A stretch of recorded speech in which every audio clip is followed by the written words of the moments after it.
또 반면에 지금 대구 분위기가 심상치가 않습니다. 대구도 우리에게 대단히 유리한 구도가 만들어지고 있어요. 그래서 자 오늘 김민석 오늘 썸네일 제목이 이거였죠? 김민석의 눈물, 조지리의 국물, 시원하게 골막국수 국물을 드신 조지리의 국물. 그 다음에 홍준표의 선물인데 홍준표가 큰 선물을 가지고 올 이럴 지금 가능성이 점점 높아지고 있는 거 아닌가. 그래서 대구 선거 이야기도 조금 더 드리고 가겠습니다. 먼저 그 김부겸 후보가 인터뷰를 했는데 이 인터뷰 영상 홍준표와의 인연에 대해서 언급한 부분이 있어요. 이 영상 함께 보시고 대구 판세 분석 해보겠습니다. 우디 앨런님 채백호 들려주네요. 조국 맛집당 대표에게 띄운답니다. 내 마음 갈 곳을 잃어. 그거보다는 그 노래 제목이 뭐죠? 채백호 씨의 그 노래 중에 도라지 위스키 뭐 그런 가사 나오는 거 있잖아. 그 유명한 노래. 그 가사가 그 노래가 더 어울릴 것 같은데. 인생 씁쓸한 상황이잖아요. 자. 뉴스 영상 먼저 인터뷰 영상 먼저 보시고 가겠습니다. 총리님께서 홍준표 시장이랑 이야기하던 영상을 어렵게 찾았거든요. 젊은 시절 영상 보시죠. 보여주세요. 뭔가 새로운 게 나오기를 기대하는데 그게 가장 적합한 상징의 인물이거든. 그래서 이제 노무현, 재정국, 김정길, 유인태 등 이 선배들이 홍준표를 잡아와라. 그래가지고 우리가 쳐들어갔다고 거의 다 꽂혀놨어요. 아니지. 새벽 1시인가 2시까지. 그때 내가 이야기 그랬잖아. 전날 그 대통령 전화를 받아버렸는데. 근데 그 정보가 바로 청와대에 있는 김영삼 대통령한테 전달이 됐어. 그 이어른이 그만 새벽에 낳고 채가 가셨다. 그래 뒤에 내가 놀렸지. 그걸 못 버티셨냐 이랬더니 야 공무원이 그래 대통령이 부르는데 어떻게 안 가노. 그래 변명하지. 뭐 13년 전 때랑 비슷하신 것 같습니다. 예. YS에게 결국 정보를 여기서 주셨군요. 네. 이번 출마 결심 전에는 홍준표 전 시장과 좀 전화 통화나 이야기를 나누신 적 있어요? 뭐 특별히 그런 건 없고요. 예. 출마를 이제 결심을 하고 나니까 대구 시정에 대해서 잘 알아야 될 것 아닙니까? 그렇죠. 그러니까 바로 전임 시장이잖아요. 그리고 그분이 하고 싶었던 것, 또 하다가 중간에 중단된 것, 그리고 앞으로 또 계속 해야 될 것, 이런 부분에 대해서 전임 시장만큼 정확하게 아시는 분이 어디 있겠어요. 그래서 조금 더 한번 찾아뵙고 그런 이야기를 듣고 싶다라는 제 생각이 있었죠. 그런데 이제 뭐 갑작스럽게 어제 뭐 저를 지지한다고 하셔가지고 저렇게 곤욕을 치르고 계시니까 저는 뭐 감사한 일이지만 이게 뭐 참 상당히 힘드시겠구나 이런 생각이 들었어요. 공개 지지. 대구에 도움이 된다면 당을 떠나서 정치꾼이 아닌 역량 있는 행정가를 뽑아야 한다라고 하면서 홍 전 시장이 김 전 총리님을 공개 지지했고요. 근데 말씀하신 대로 아까 고초를 치렀다라는 게 이제 뭐 당내에서도 국민의힘에서 반발이 나오고 뭐 비판이 나오니까 오늘 또 이런 말을 했어요. 홍 전 시장이. 당적은 버렸지만 소신은 버린 적 없다. 무지한 참새들은 지적이지만 독수리는 창공을 날아갑니다. 이건 어떻게 좀 받아들이세요? 독수리는 창공을 날아갑니다. 글쎄 제가 뭐 참새관지 독수리관지 제가 모르기 때문에 제 자신을 제가 함부로 할 수는 없지만 뭐 홍준표답다 뭐 그러네요. 뭐 시원시원하게 할 말은 하고 또 세상에 대해서 또 당신의 그 생각도 또 밝힐 건 밝히겠다 뭐 그런 취지라고 읽혀지는데요. 이 글에서는 독수리는 아마 김 전 총리를 이야기하는 거 아닐까라고 아니 전혀 아닌 것 같잖아요. 당신 자신은 바로 독수리일까요? 독수리다 그런 뜻인 것 같은데. 수능 국어처럼 뭐 독해를 좀 해봐야 될 것 같습니다. 홍준표 전 시장의 정책 중에서도 그대로 좀 계승하실 것도 좀 연구를 해보셨어요? 아직까지 이제 구체적인 연구는 아닌데 저분이나 나나 지금 모두 다 우리가 동의하는 게 있습니다. 제일 처음에는 군공항 이전 사업으로 시작된 통합 신공항. 이거는 이제는 단순히 군공항 이전이 아니고 이 지역 사회를 앞으로 끌고 갈 수 있는 일종의 꼭 필요한 사회적 인프라입니다. 이 공항은. 결국은 앞으로 대기업을 유치하고 하려고 하면 그런 인프라가 있어야 되거든요. 용수, 전력, 공항 같은 이런 인프라가 있어야만 대기업들이 관심을 기울일 거 아닙니까? 그런 점에서 이 문제에 대해서는 국토 균형 발전이라는 국가의 정책 의지가 들어와야 한다.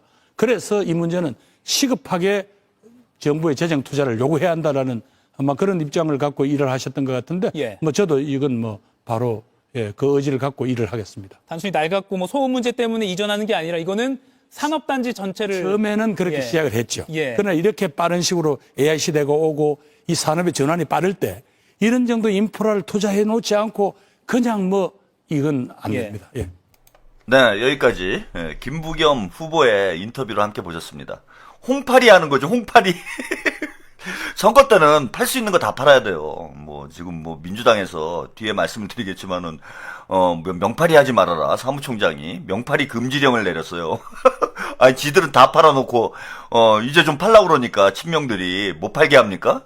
이것들이 참 잔머리 잘 굴려요. 근데 이재명 대통령과 찍은 사진을 못 쓰게 한다고 해가지고 뭐 안 쓸 사람도 없고 그거 뭐 지금까지 퍼진 것만 해도 어마어마하게 많은데 아마도 그 경기지사 경선 때문에 그런 얘기가 나온 것 같아요. 이재명 대통령님께서 막 영상까지 보내주시고 아주 뭐 노골적으로 지금 한준호를 이제 밀고 있다 보니까 얘네들이 지금 추미애 그 청래당 쪽에서 이걸 막기 위해서 뭐 애를 쓰는 것 같은데 제가 볼 때 뭐 되지도 않는 소리입니다. 그냥 다 파는 거예요 선거 때는. 그런데 김부겸 후보는 지금 다 팔아야죠. 팔 수 있는 건. 예, 명파리도 당연히 해야 되고 홍파리도 하고 뭐 박파리도 하고 예, 팔 수 있는 건 다 파는 겁니다. 선거 때는.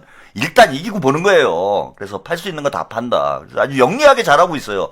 홍준표 이슈를 자꾸 이렇게 언론에 이제 계속 노출이 되도록 예, 만드는 것 상당히 저는 영리한 지금 전술이라고 생각을 하고 계속 보수 진영을 우리가 이른바 갈라치기 해야죠. 예, 이현주 의원이 뭐 그런 얘기를 해가지고 좀 곤욕을 치르긴 했는데 국민의힘 쪽에 있을 때 선거 때는 갈라치기 하는 거예요.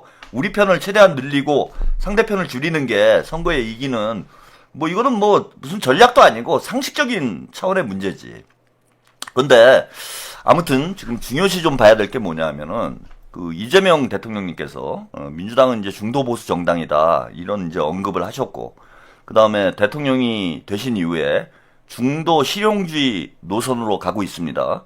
그래서 대통령께서 이제 진영을 초월해서 통합적인 국정 운영을 하고 계신데 이와 관련해서 이제 민주당의 이른바 A 세력들, A 세력들은 민주당의 DNA를 잃고 있다. 그러니까 유시민을 중심으로 해서 약간 뭐 진보적 색채가 강한, 뭐 말로만 진보 색채가 강한 거고 알고 보면은 친문 386들인 건데. 친문 386들은 민주당의 어떤 DNA가 달라지고 있다. 이게 위기다.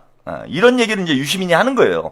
그러니까 어떤 면에서 보면 그 사람들 입장에서 보면은 친문들의 입장에서 볼 때 민주당이 중도 실용주의로 가는 게 민주당의 DNA와가 달라지는 건 맞는 거죠. 근데 그게 과연 민주당의 DNA가 뭔가 이 왜곡되는 그런 문제인가라고 따져보면은 저는 그 반대라고 봐요. 왜냐하면 김대중 대통령께서 민주당의 창업주이신데 김대중 대통령께서도 민주당은 중도 보수 정당이라고 이미 언급을 했어요. 그래서 뭐 우리가 DJP 연합을 통해서 그 집권에 성공을 했잖아. 그리고 김대중 전 대통령의 국정 운영 방향성도 중도 보수 노선에서 크게 달라지지 않았습니다. 근데 노무현 대통령이 집권한 이후에 민주당이 왼쪽으로 이동을 한 거예요. 오른쪽에 있었던, 그러니까 중도 보수 위치에 있었던 민주당이 노무현, 문재인, 그러니까 친문 386들에 의해서 왼쪽으로 이동을 했던 걸 지금 이재명 대통령님이 원상복귀를 하고 있는, 원상복구를 하고 있는 그런 과정으로 봐야지 민주당의 DNA가 달라지는 게 저는 아니라고 봅니다. 그리고 그게 맞아요. 민주당이 그 친문 386들이 진보파리 하는데 이게 좌고 우면의 대표적인 경우가 노무현 정부와 저는 문재인 정부였다고 봐요. 말로는 이제 진보연 하는데 실제 오른쪽으로 가고 있었잖아. 그것 때문에 유권자들이 배신감을 느낀 거예요. 그래서 왼쪽으로 가겠다라고 얘기를 했으면 왼쪽으로 가면 돼요. 오른쪽으로 가겠다 그러면 오른쪽으로 가면 될 일이야. 근데 친문 386들이 민주당을 어떤 방향으로 이끌어 왔냐면은 유권자들한테는 왼쪽으로 간다라고 얘기를 해놓고 실제로는 오른쪽으로 갔다라는 거예요. 그래서 민주당이 위선 정당이 돼버린 거야. 위선자 정당이 돼버린 거예요, 민주당이. 그 유권자들한테 사기를 쳤다는 거지. 저는 만약에 노무현 정부 때이건 문재인 정부 때이건 본인들이 진보 쪽으로 가겠다라고 해서 진보 쪽으로 확실히 갔다. 그러면은 친문 386들을 비난하지 않습니다. 비난하지 않아요. 근데 말로만 진보로 갔지 실제로는 오른쪽으로 갔잖아. 그래서 언행일치를 하자는 거예요. 이재명 대통령님이나 저나 생각이 같은 지점은 이거라고 봅니다. 언행일치를 하자. 민주당은 중도 보수 정당이면 중도 보수라고 얘기를 하고 중도 보수의 정책과 노선으로 국가를 운영하고 당을 이끌어가면 된다. 그럼 적어도 민주당이 위선자 정당이다라는 비난은 받지 않는다라는 겁니다. 나중에 가서 그 정책적 평가는 받을 수 있겠죠. 그런데 국민들한테 사기를 쳤다. 국민들한테 거짓말한다. 말로만 개혁한다. 이런 비난을 받지는 않는다라는 거야. 그래서 그런 가짜 개혁, 가짜 진보로 가느니 저는 뭐 그걸 질소 진보라고 제가 이제 표현을 하는데 질소 진보로 가느니 확실하게 민주당의 중도 보수 정체성을 명확히 하고 중도 실용주의 노선으로 가라 이런 겁니다. 네? 그래서 그 말씀을 드리면서 무슨 얘기를 했냐면은 자 현재 대한민국의 지역주의에 기반한 정치 구도가 형성이 된 거는 1990년이에요. 1990년대야. 1990년대에 노태우가 김영삼이랑 손을 잡으면서 예, 그러니까 민주화 세력의 일부가 군부 독재 세력과 손을 잡고 변절을 한 거죠. 예. 그래서 영남 지역의 민주 세력이 예, 보수 세력에 포섭되는 이런 결과가 나왔어요. 그게 현재의 영호남 지역주의를 만드는 출발점이 돼요. 물론 그 지역주의의 역사는 70년대 박정희 정권 시절부터 뿌리를 두고 있지만 지금 현재의 정치 구도가 형성되는 건 민주당은 호남, 그다음에 보수정당은 영남 이런 구도가 형성된 이유는 TK 지역을 기반했던 군부 독재 세력들이 PK 지역에 김영삼 등등 민주화 세력과 손을 잡으면서 자 보수 세력의 그 범위가 커진 거예요. 보수 세력의 숫자가 늘어난 거야. 그러면은 이걸 우리가 탈환을 해야 돼요, 지금. 이재명 대통령의 중도 보수 노선이 제가 그래서 역 3당 합당이다. 이런 말씀을 드린 적이 있어. 역 3당 합당을 지금 추진을 하는 거다. 보수 그 합리적 보수라고 얘기하는 뭐 지역적으로 얘기하면 PK에 있었던 민주화 세력들을 다시 복원을 해가지고 예, 이 민주화 세력들이 민주 진영으로 합류를 해서 역 3당 합당을 해서 지역 구도를 완전히 소멸시키고 보수 세력을 TK 지역에 고립시키는 방향으로 정치 전략을 구사를 해야 된다. 그게 이재명 대통령이 얘기하는 중도 실용주의 노선이다. 예. 이렇게 정치 질서를 재편해야 된다는 게 제 생각이고 민주당이 오른쪽으로 이동을 했으니 왼쪽이 비잖아요. 예. 그 왼쪽은 진보 세력들이 먹으라는 거예요. 민주당을 욕하지 말고 본인들이 자신들의 진보적 색채를 더욱 선명하게 드러내면서 예컨대 조국당도 포함이 되고 진보당도 포함이 돼요. 민주당은 오른쪽으로 이동해서 국민의힘이 가지고 있었던 그 영토를 민주당 쪽으로 흡수를 할 테니 그 대신에 민주당이 오른쪽으로 가는 것에 대해서 불만을 가지고 있는 그런 유권자들은 진보 세력들이 먹어라. 그러면은 민주당이 주류 세력이 되고 주류 정당이 되고 진보 세력이 제2당이 되는 그런 정치 질서를 만드는 게 대한민국 정치를 정상화하는 길이다라는 게 제 입장이에요. 그래서 민주당이 오른쪽으로 가는 걸 비난할 필요가 없다는 거야. 이재명 대통령이 오른쪽으로 가는 걸 비난할 필요가 없어요. 유시민 작가처럼 자꾸 민주당을 다시 억지로 왼쪽으로 끌고 오려고 하잖아, 지금. 검찰개혁 이슈가 바로 그런 노선투쟁의 과정에서 발생을 한 거예요. 검찰개혁 이슈를 매개로 해서 오른쪽으로 끌고 가려는 이재명 대통령을, 이재명의 민주당을 다시 왼쪽으로 끌고 오려고 하는 게 지금 유시민과 김어준이 하고 있는 정치 전략인데 저는 그건 이미 20년 동안 실패를 했다라는 겁니다. 그런 맥락에서 말씀을 좀 드리면 왜 이 얘기를 길게 말씀을 드리냐면 홍준표가 김부겸 후보하고 손을 잡는 게, 혹은 이재명 대통령하고 손을 잡는 게 이상한 일이 아니라는 거예요. 그 과거에 있었던 일에 대해서 그 김부겸 후보하고 홍준표하고 이야기를 나누는 그 영상 자료가 나왔잖아요.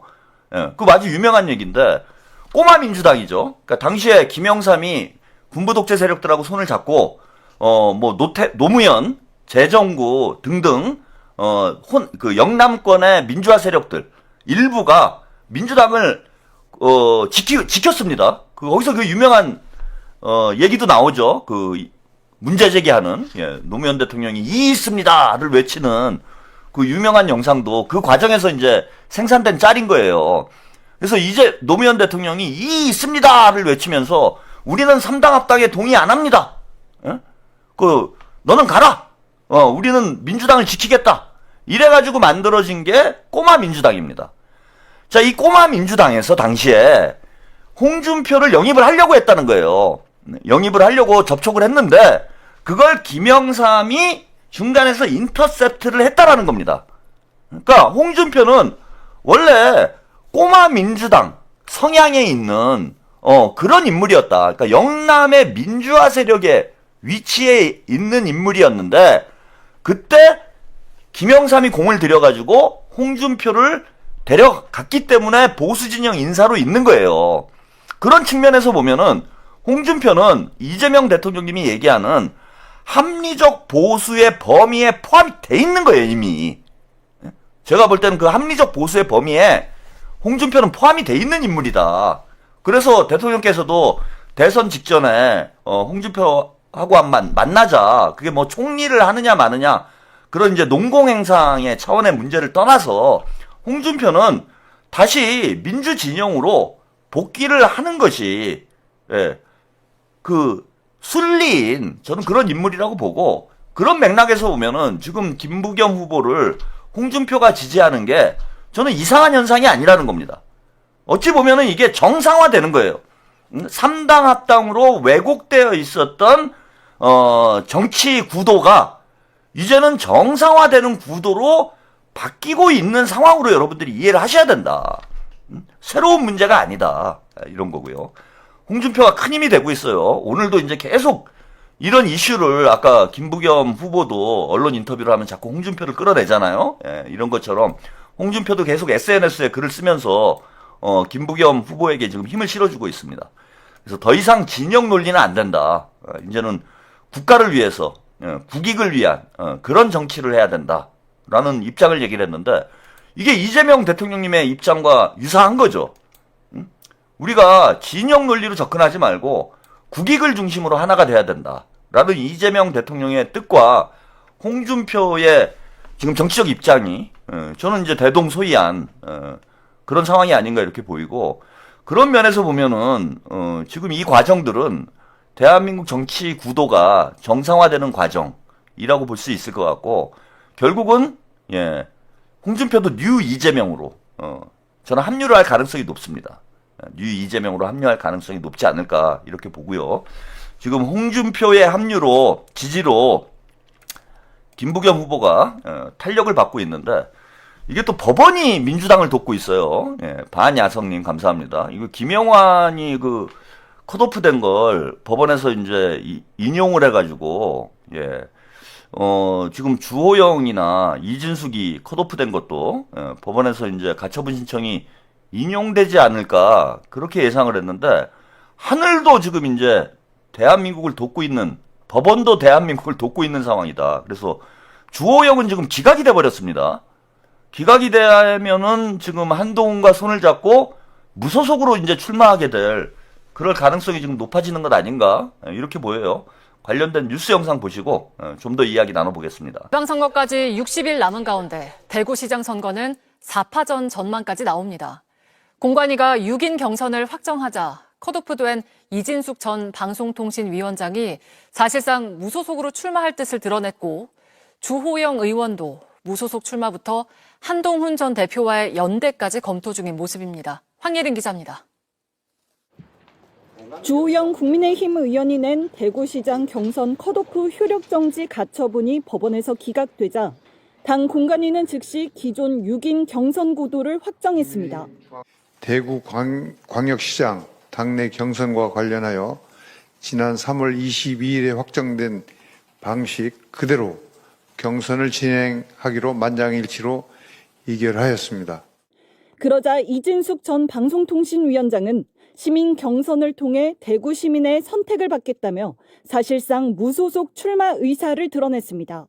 주우영 의원은 향후 대응 방향을 신중하게 결정하겠다고만 했는데 주 의원 측 관계자는 JTBC에 무소속 출마 의지가 꽤 있다며 주말 사이 다양한 시나리오를 검토할 방침이라고 전했습니다.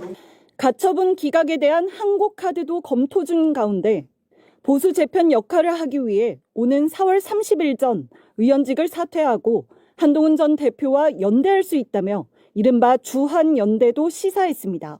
참모진들하고 한동훈 대표 측근들하고는 이야기를 좀 하는 걸로 알고 있는데 최종 공천이 탈락되고 무소속 결심을 하면 무소속끼리들이니까 서로 협력할 수밖에 없지 않겠습니까? 대구시장 선거가 4파전으로 치러질 가능성이 제기되면서 국민의힘에서는 지지층 분열을 우려하는 상황. 무소속으로 출마를 하게 되면 결국 민주당에게 좋은 일이 될 거라고 누구도 의심하지 않을 겁니다. 누구보다 당을 사랑하고 당을 아끼시는 분들이 현명하게 판단하시리라고. 이런 가운데 홍준표 전 대구시장은 더 이상 진영 논리가 지배하는 시대가 지속돼서는 안 된다며 김부겸 민주당 대구시장 후보에 대한 지지 의사를 재차 밝혔습니다. 네. 지금 뭐 가처분이 이제 기각이 되면서 주호영이나 이진숙 둘 다 무소속 출마를 지금 검토를 하고 있는 상황이다. 이런 거고. 특히 이제 한동훈을 좀 살려야 된다 이런 생각을 할 가능성이 높아요. 예. 그래서 주호영이 본인이 대구시장을 이제 출마를 하면서 지역구를 이제 한동훈에게 주는 이런 구도를 짤 가능성이 높다. 이렇게 되면은 이제 국민의힘 보수 진영이 대구에서도 분열을 하는 그런 형국이 되지 않을까 이거 기대를 합니다. 예. 물론 뭐 하늘이 돋고 있는 거죠. 물론 후보 단일화가 될 가능성이 높아요. 나중에 이제 막판에 가서 무소속 보수 후보들하고 국민의힘 후보가 후보 단일화를 할 가능성이 높지만 아무튼 이 과정에서 보수 진영 내부에서 상처가 생길 수밖에 없는 거죠.